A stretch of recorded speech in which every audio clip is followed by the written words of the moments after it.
Assalamualaikum warahmatullahi wabarakatuh. Hai teman-teman, ketemu lagi saya Gamar. Di video kali ini kita akan membahas lanjutan materi tentang membuat website menggunakan Flux di Python. Nah, kita akan bahas part ke-14, nah itu tentang CRUD, bagian kedua. Nah, kalau kemarin kita sudah bahas tentang CRUD-nya, nah ini yang kemarin. Nah, sekarang kita akan bahas tentang read-nya, atau bagaimana menampilkan data di dalam front end yang kita bangun. Oke, data yang di sini maksudnya ya, data ini, nah kita akan tampilkan di sini. Oke, nah buat sebelum kita lanjut, buat teman-teman yang baru bergabung dengan channel ini, jangan lupa dukung channelnya dengan cara kalian subscribe, like, dan juga jangan lupa untuk aktifkan lonceng notifikasi sehingga kalian mudah apabila ada pembaruan video di channel ini, kalian mudah untuk memperolehnya. Oke, kita langsung saja membuat read-nya atau bagaimana menampilkan data di sini. Oke, seperti biasa untuk menampilkan data nanti saya akan butuh mungkin bootstrap ya. Bootstrap tabel. Kita akan lihat tabel. Nah, di sini ada banyak versi tabel, sedangkan kalian mau pilih yang mana. Oke, sangat banyak ya. Oke. Nah, kalau teman-teman kemarin sempat ingat ya bahwa apa? Bahwa sebenarnya untuk menampilkan data sudah saya pernah di video sebelumnya waktu di database ya. Scriptnya itu sangat pendek, yaitu ini scriptnya. Bentar, kita buka dulu. Oke, kita buka dulu file kita, CRUD bagian 2 ya. Oke. Nah, jadi untuk menampilkan data kita butuh ke mahasiswa roots-nya. Nah, di sini kita tinggal tambah, kita cari di bagian pengaduan karena nanti saya menampilkan data pengaduan di bawah sini ya. Nah, jadi saya gunakan di root pengaduan. Nah, caranya tinggal kita nambah perintah di atas sini ya, yaitu di atas if ya, atau di bawah sini terserah. Yaitu misalkan dt pengaduan, kita buat variabel baru ya, pengaduan sama dengan, masih ingat nggak untuk menampilkan data? Sama ya, yang pertama yaitu t pengaduan, kemudian kita query dot l. Nah, ini untuk menampilkan data, seluruh datanya. Nah, nanti kalau kita mau nampilin di sini kita koma aja. Nah, seperti biasa data pengaduan sama dengan data pengaduan. Oke, setelah buat di sini, kita harus kudu wajib di register ini bagian sini. Oke, nah selanjutnya kita akan buat front end-nya. Nah, di bagian mana kemarin? Template, kemudian pengaduan. Oke, di bawah sini kita akan buat di bawah sini. Nah, di sini kita akan buat tabelnya untuk menampilkan datanya. Oke. Nah, cara menampilkan itu kakak sudah masuk ya. Nah, kita bisa langsung aja misalkan coba saya buat ini dt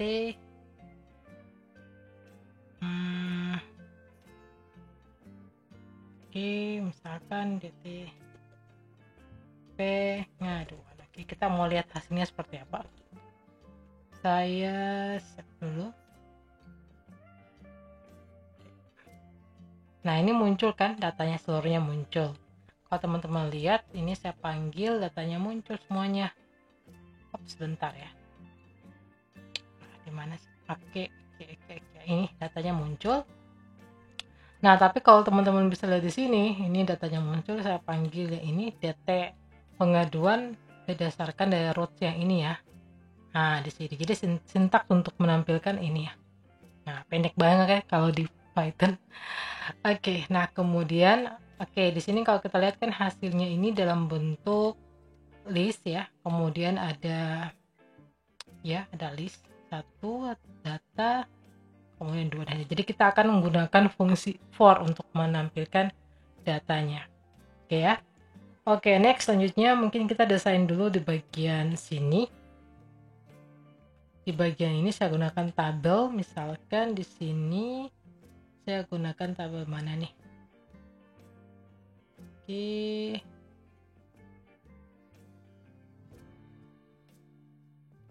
Mana tabelnya? Ini ada macam-macam jenis tabel. Oke, kita gunakan yang ini aja. yang ada hovernya ya. Oke, saya copy yang ini, kemudian ini saya hapus dulu ya, terus saya letakkan di bawah sini, nanti baru terakhir saya hapus. Kita Ctrl S, nanti hasilnya seperti ini. Oke ya, oke, hovernya jadi. Kemudian saya mau cek dulu responsifnya ada enggak ya. Oke, nanti kita cek lagi. Kemudian oke, nah di sini kita bisa ganti apa sesuai dengan kebutuhan data yang ingin kita tampilkan ya. Oke, di sini ada beberapa tabel nih. Ini ada tabel pertama, baris pertama ya, baris pertama, baris kedua, baris ketiga. Oke ya. Oke, sip. Baris pertama ini adalah bagian dari kop tabel ya, yang ini. Kemudian ini bagian dari body. Nah, kita hapus aja yang lain. Sip. Oke, kita hapus, jadi tinggal satu. Oke, tinggal satu ya di sini. Refresh. Oke, tinggal satu data. Oke, kemudian di sini. Oke. Nah, selanjutnya kita mau membuat ini. Misalkan yang pertama saya tampilkan apa nih? Subjeknya ya. Tanggal postnya aja dah. Iya, tanggal post. Tanggal postnya kapan ya, atau tanggal saja, kapan di post. Kemudian subjeknya apa? Kemudian satunya lagi kategorinya apa? Dan terakhir kategori ini detail pengaduannya apa? Detail pengaduan. Oke ya. Oke, jadi hasilnya nanti seperti ini, nanti masih amburadul apa? Ini tanggal, subjek, data pengaduan. Kenapa saya buat ini? Oke, data pengaduan, kategori. Nah, misalkan nanti kita tambahkan di sini ada edit juga ya, sama hapus misalkan ya. Oke, di sini kita tambahkan edit.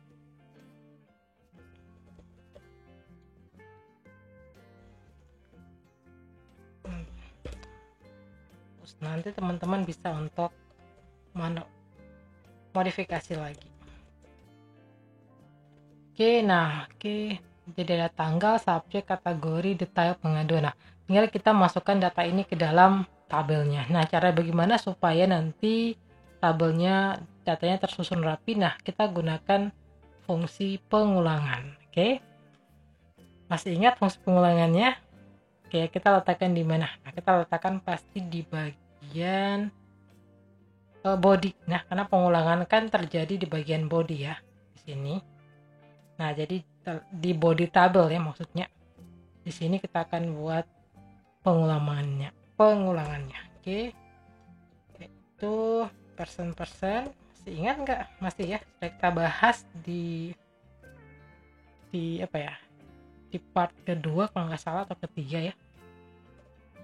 Berarti kita buat pengulangan for data in, kita ngambil data yang tadi dt pengaduan. Jadi data ini, misalkan yang pertama datanya 1 nih, kurang ini, data ini akan, data pertama ini akan dimasukkan ke dalam data, kemudian dicetak gitu ya, dan selanjutnya seterusnya.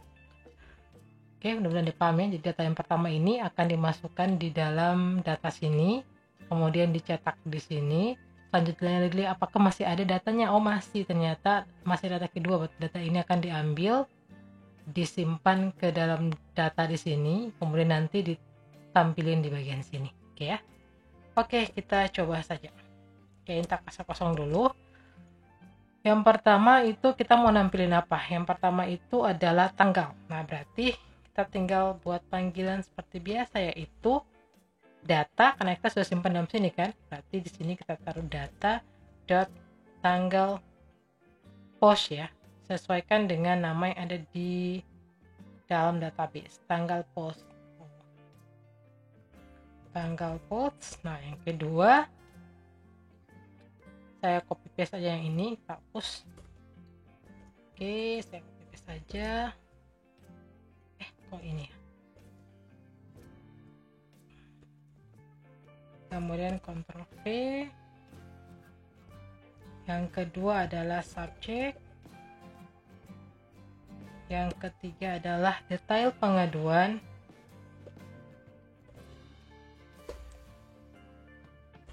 Yang keempat adalah kategori ya. Sorry. Kategori. Oke, Ctrl S. Sip.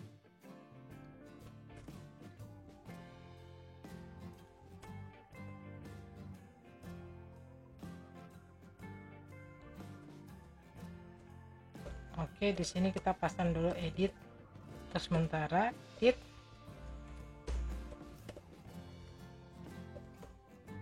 Hapus.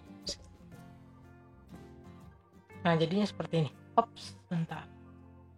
Oh iya, sorry ya. Kita buat for, jangan lupa untuk tutup. Nah, tutup sorry banget. Tekan naik ke atas, jangan lupa untuk tutup di bawah sini sebelum body. Di sini kita ganti N4. Oke ya, jadi pengulangan akan terjadi di sini. Oke. Ini kita back sedikit biar agar lebih rapi ya.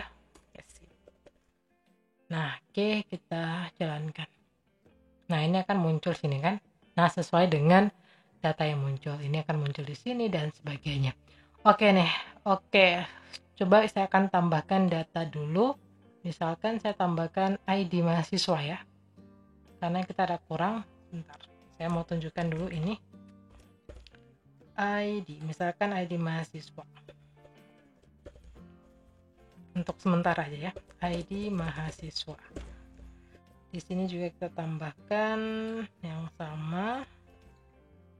Berarti di sini data detail ID mahasiswa ID ya. Bentar. Mahasiswa ID. Mahasiswa.id sesuai dengan yang ada di dalam database-nya. Nih. Ya. Nah, kita lihat hasilnya dulu. Nah, kalau teman-teman lihat di sini. Oke, nah kalau teman-teman perhatikan di sini bahwa ternyata dia menampilkan seluruh data gitu. Ada ID mahasiswa 6 dan 6. Nah, ini saya ganti misalkan saya tambah ID mahasiswa, saya panggil ya. Nah, ini kalau teman-teman lihat dia menampilkan data dari ID mahasiswa dengan ID-nya 5 dan 6. Nah, sedangkan kalau yang kita login ini kan ID-nya Alex ya. Alex ini kan ada di ID Alex ya. Alex bentar.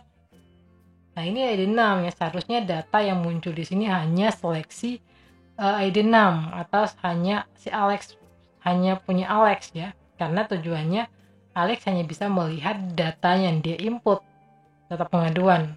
Nah, kalau ini ya bagian orang lain punya lagi ya. Nah, jadi harusnya dia query-nya hanya ke data yang ditampilkan itu data yang pernah diinput oleh Alex itu sendiri atau akun ini gitu. Nah, tapi pada kenyataan di sini kan dia menampilkan seluruh data ya, seluruh data. Nah, nanti kita akan seleksi. Nah, sebelum saya seleksi ada yang ingin saya sampaikan tentang yang kemarin. Oke, tentang ini ya, Backcraft. Nah, kenapa kita bisa gunakan Backcraft? Di modelsnya, fungsi dari biar saya kena ini, Backcraft ini. Nah, Backcraft ini adalah ini dia, sebuah label yang istilahnya apa? Yang difungsikan untuk relasi tabel ini. Nah, kita kan sudah buat bahwa tabel pengaduan ini akan berrelasi dengan tabel mahasiswa kan. Nah, kita beri nama relasinya itu adalah Backcraft. Adalah mahasiswa. Ini nama relasinya. Jadi, misalkan di sini kan kita hanya bisa ngambil data ID ya. Maksudnya kalau di data pengaduan di sini kan hanya muncul ID dari mahasiswa. Sedangkan kita Misalnya, oh saya nggak tahu ID 5 ini siapa, ID 6 ini siapa. Nah kita bisa menggunakan fungsi relasi yang tadi, yang namanya adalah backgraph-nya adalah mahasiswa. Nah caranya seperti apa? Caranya seperti ini. Misalkan saya mau ketahui ini namanya siapa nih. Karena kan kita sudah punya kunci tamu ya, berarti kita bisa mengakses nama di tabel database, di tabel mahasiswa. Misalkan di sini, saya ini aja ya, saya start saja gini. Saya mau menampilkan nama dari ID ini siapa sih? Nah, kita tinggal buat seperti biasa. Nah, kita panggil data. Nah, kemudian kita panggil nama relasinya. Nah, nama relasinya siapa? Di sini nama relasinya adalah yang ini, yang backgraph yang saya bilang tadi, mahasiswa. Nah, jadi kita dot mahasiswa, kemudian dot apa yang mau kita ambil dari mahasiswa. Nah, kita bisa ngambil semua data yang ada dalam sini, NPM-nya, namanya, emailnya, passwordnya, kelasnya, alamatnya, semuanya. Nah, misalkan di sini saya ngambil, saya ngambil email. Email ya. Email berarti apa? Di sini saya Ctrl S. Nah, jadi kita lihat di sini akan dia ngambil data yang sesuai. Oke, ada Siti, ada Alex ya. Nah, gitu. Nah, jadi peran backgraph itu seperti tadi. Oke, tabelnya tidak responsif ya, nggak apa-apa. Oke, nah jadi kalau seandainya kita mau ngambil data field pada yang lain, nah kita tinggal tambah nama relasinya apa. Nah, kita sudah buat nama relasinya adalah mahasiswa. Nama ini adalah nama yang ada pada model backgraph ini gitu. Oh, saya mau ngambil misalkan nama, ya udah kita ganti saja ini nama gitu ya. Ctrl S, kemudian kita refresh. Nah, jadi Alex City. Oke. Nah, sekarang masalahnya adalah mudah-mudahan teman-teman bisa paham ya fungsi relasi seperti tadi, sehingga kita bisa ngambil data yang apa ya istilahnya lebih gitu ya. Oke, nah sekarang masalahnya adalah yang kita mau tampilkan di dalam sini adalah tidak semua data. Yang kita mau tampilkan misalkan di sini Alex yang login, nah maka kita akan tampilkan data dari Alex ini sendiri gitu. Kayak ini kan datanya punya Siti yang lain ya. Nah, bagaimana cara agar kita menampilkan data Alex? Misalkan di sini saya tambahkan lagi tes 3. Kemudian misalkan saya tambahkan aja sembarangan di sini. Nah, seharusnya data yang muncul itu adalah hanya 2 data ini. Data ini nggak perlu muncul ya, seharusnya seperti itu. Ini kalau muncul semuanya ini ya bagusnya ini pada sisi admin ya, karena admin harus melihat semua data. Tapi kalau pada user yang seperti ini, maka user hanya bisa melihat datanya saja gitu. Nah, maka di sini kita akan seleksi. Nah, cara seleksinya seperti apa? Seleksinya seperti ini. Teman-teman kembali ke bagian roots ya, ke bagian root. Nah, di sini saya seleksinya. Nah, kita tinggal tambah seleksinya di bagian sini. Seleksinya seperti apa? Berarti kita di sini query filter, masih ingat ya, filter by. Nah, di sini kita seleksinya apa dengan apa gitu. Berarti yang kita seleksi adalah misalkan mahasiswa ID, mahasiswa ID yang ini, mahasiswa ID ini, atau yang di models ini yang ini mahasiswa ID ini. Nah, objek ini sama dengan current user, artinya sama dengan user yang sementara aktif di sini gitu. Maka di sini kita taruh sama dengan current user, sebentar. Dot apa? Sebentar. Current user.id. Jadi ID di dalam mahasiswa ID ini sama dengan ID pada current user. Nah, kalau di sini kita lihat current user yang sementara aktif kan Alex ini, Pak. Pasti ID-nya adalah 6 ya. Oke, jadi kita query-nya seperti itu. Mahasiswa ID sama dengan current user ID. Artinya current user yang sementara aktif dengan field-nya adalah ID. Oke, kita Ctrl S di sini. Nah, di sini kita sudah bisa lihat. Kita refresh. Ops. Nah, ini ada yang war. Wah, ini udah ya sih benar. Nah, ini karena kita butuh untuk ID-nya. kita hapus aja yang ini karena kita sudah buat yang sebelumnya. Nah, jadi seperti itu cara menampilkan. Nah, kalau kita lihat hasilnya di sini, ya akan yang muncul hanya data-data dari Alex sendiri. Hanya ada Alex ya. Oke, mudah-mudahan teman-teman bisa paham ya tentang relasi seperti tadi. Ini atas kita hapus aja. Di sini minta ID karena dia belum ketahui ID-nya berapa nih. Kalau kita masukkan 2, 6 maka akan muncul datanya seperti ini. Oke, tapi yang di bawah sudah jadi, yang di atas kita hapus saja. Yang ini dia kita hapus saja. Ya ini hanya contoh tadi untuk melihat data. Tapi kalau ini kita sudah seleksi, makanya muncul hanya data dari Alex itu sendiri. Oke, jadi sangat mudah ya untuk membuat relasi. Jadi nanti kalau teman-teman, saya mau menampilkan hanya bukan nama gitu ya, saya mau menampilkan semua data. Jadi ada tesnya, ada subjek, ada kategori, ada pengaduan, ada ID-nya, ada namanya, ada alamatnya. Kalian tinggal menggunakan ini, tambahkan di bagian ini ya. Kalian tinggal tambahkan data, ambil dari sini, kemudian dot mahasiswa, nama backgraph-nya yang ada di sini sesuai dengan di sini. Kalau di sini kalian ganti relasi pengaduan, maka di sini juga kalian ikut ganti relasi pengaduan. Kemudian ini adalah nama field. Artinya nama field di sini, seluruh field yang ada di dalam sini. Kita bisa ngambil untuk nanti kita tampilin di bagian front end-nya. Oke ya? Mudah-mudahan teman-teman bisa paham ya. Oke, dan terakhir ya. Ini saya lihat kayaknya tabelnya nggak responsif ya. Oke, coba kita tambahkan kelas responsifnya di sini apa ya? Oke, di pengaduan.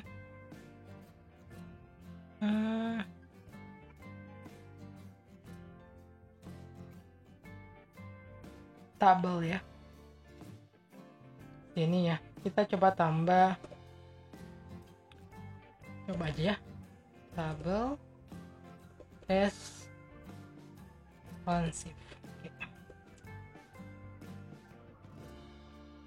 Jadi tabelnya oke. Jadi kalau kita turun seperti ini, dia masih kebaca. Oke ya. Oke teman-teman, kita sampai di sini dulu. Apabila teman-teman ada punya pertanyaan, silakan di komentari. Dan selanjutnya kita akan masuk ke chord yang ketiga ya, untuk edit dan juga untuk hapus. Oke, mudah-mudahan teman-teman paham. Dan apabila tidak ada yang teman-teman merasa ragu atau ada kesalahan di source codingnya, silakan komentar saja. Nanti akan saya balas mudah-mudahan. Oke, nah teman-teman, kita sudah masuk ke part yang ke-14 ya, tentang menampilkan data di front end-nya kita. Oke, mudah-mudahan ilmu ini bisa bermanfaat untuk teman-teman sekalian. Kurang dan lebihnya di akhir kata, wassalamualaikum warahmatullahi wabarakatuh.